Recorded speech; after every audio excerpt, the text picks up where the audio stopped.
Afrikak eta Carlosek azaldu diguzuen bezala, bizipen hauek ikertu eta behatzeaz arduratzen dira ikuspegi immigrazioaren Euskal Behatokiko kideak. Eta bertako ikertzaile bat gonbidatu dugu, Biba Arkaitz Fullaondo. Kaixo Arkaitz! Arratzaldeo, Arkaitz! Hortxe, eixo hilasei, bai. Arkaitz, immigrazioaren Euskal Behatoki gisa zein da zuek egiten duzuen lana? Zenolako ikerketak egiten dituzue?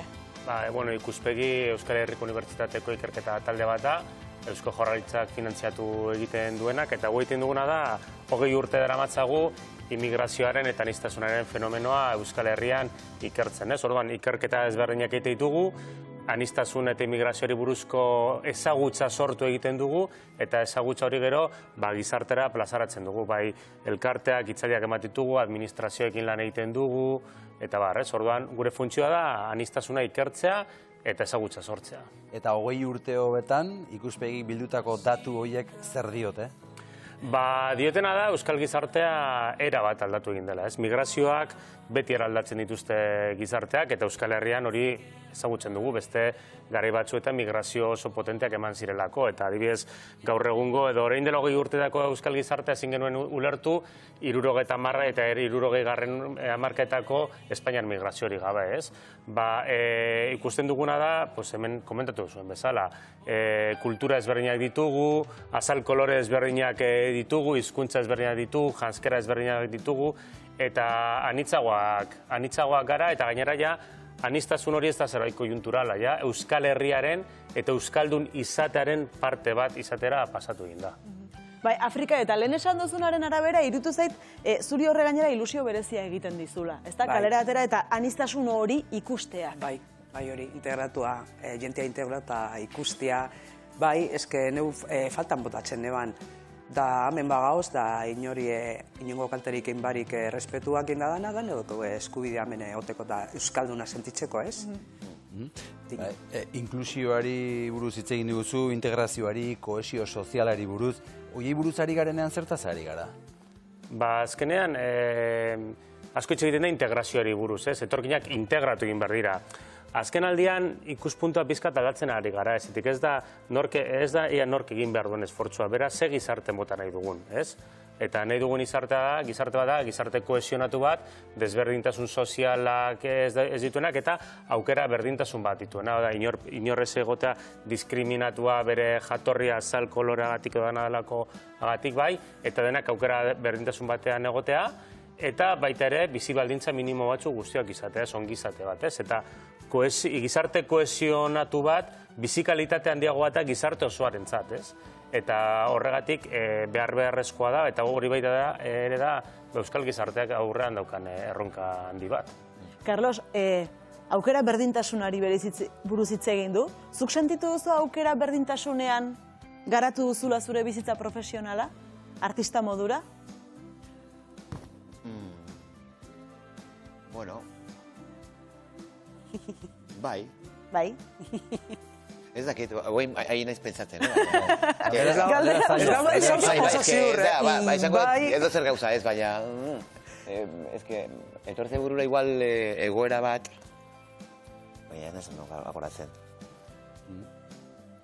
Zuk sentitu duzu behar bada betaurreko desberdinekin begiratu dizutela, beste erabatea galdetuta, Ez nik ez dut hori zitu, txikian izanean bai, garai hartan gauza oso ezberdina zen, ez zegoen hemen inor, eta orduan bai, txikian izanean gainera, begirada horiek, hombre, mingarriak ziren, ze azkenean, 10 urtekin, imaginatu da, hainbeste denbora zu bakarrik, eta zure familia, eta igual pare bat afrikarrak horre, bizitzen baina inorrez ez.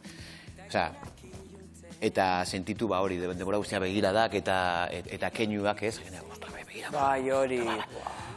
Eta hain txikia izaten, nik uste hori bai akordatzen da ez horrekin, baina, badakit ez zala, geho, denbora pasata gero, badakit ez zala demal Intentzio txarrik ez zegoela atzean. Baina, klaro, kuriositate hori, mingarri izan daiteke, Errepikakortasuna, ez da? Bai, da demostratu behar dozu. Ez zen gertatzen igual behin, zan denbora guztian, orduan oso nekagarria zen azkenean. Baina gero, Bai, hori izan nahi zenuen, horri buruzari gira. Bai. Zer diozuzuk Afrika? Ba, berak esan dut, eske neukan eranaz emakumia baltza. Eta borroka bikoitza da, emakumea izatearren, da baltza izatearren. Da, bai, aukeria badau sortzen, baina neure kasuan, esfortzu gehiago eta demostratu behar dut merezido dala, biharra, oza, neuria dala, diferentean ezelako. Da, hori ikusi dut. Neuri bost galdera egin da bestia be... Neuri galdetu nago hau eta bestia eta neuga zegoen da, 2 minutu galderak itzen da, ez dakiz zer, eta beti olako gozak etatzen diren, baina behin hor zauz, ja demostratzen dozu zeure balizua eta dana, eta ja, baina bai kostaten da. Bai. Argaitz, bigarren belaunaldiei begira, ikerketek zer diote, hemen jaioak izan arren etorkin gisa tratatzen ditugu? Bai, eta hori gehien bat, horre egiten hemen eta baita ere mundu mailan. Hemen Euskal Herrian gertatzen diren errealitate hauek ez dira berezkoak hemen, hori mundu mailan gertatu egiten direnak, ez? Dira, eta baita ere bigarren belaunaldi horiek ditzen direnak, askotan baita ere horrelako nortasun binarioak bezala dituzte, ez? Pizkatxo hibridoa, nortasun hibridoak, ez? Esaten dute, pues hemen nagoenean esaten diate kanpokoan naizela, baina nire gurasoen herrira noanean esaten diate euskalduna naizela, ez? Eta orduan esaten dute, eta nongoa naiz, ez? Hori oso klasikoa da. Orduan, ze gertatzen da? Pues hemen komentatu duzuena, ez? Azalaren kolorea, ilunago izatea, horrek egiten du, oraindik ez dugunez erabat barneratu afro-euskaldunak ditugula, daudela eta euskaldunak direla, eta hori ja euskal izatearen beste ezaugarri bat dela, orduan, azal kolore ilunago bat, edo rasgo feminotipiko indigenago bat Latinoamerikarren kasuan adibidez, jauze du hau kanpokoa da, eta agian abaltzizketan jaio da. Eta, orduan, 18 urte izango ditu, 25 urte izango ditu, eta lehen Afrikak esan duena, ez? Eta komentatu duzuena, eta bai, baina nongoa zara, ez? Baina, orduan, agian galdetu behar dugu, non bizi zara, ez nongoa zara, non bizi zara, abaltzizkatakoa, bale. Gero, ondo dago jakitea, eta, ostras, nondi dator zure familia, zeintzuk dira zure erraiak, ez, nondik zure sustraiak, euskal diaspora bezala, ez, Argentinan eta bar. Azkenean, ezitu egiten gara gure familietan, gure baloretan, gure kulturan, eta bar, ez? Baina, guazen ariketa hori egitera, non bizi zara ez hainbeste, guizienez hasiera batean, ez? Eta gero ja, pertsona hori ezagutzen duzunean, oie, pues, eta nondik dator zure familia, dana darakoa, pertsona hori hobeto ezagutzeko. Erronka handi bat daukagu orduan Euskal Herrian, ez da?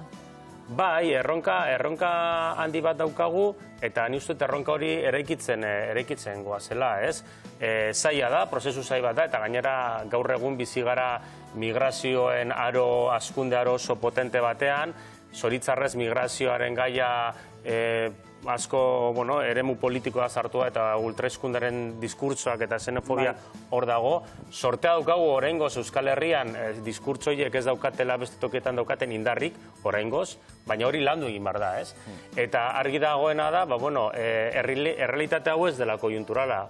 Ideia hori askotan funtzionala daukagun, ez? Ez, ona lanera datoz, ez?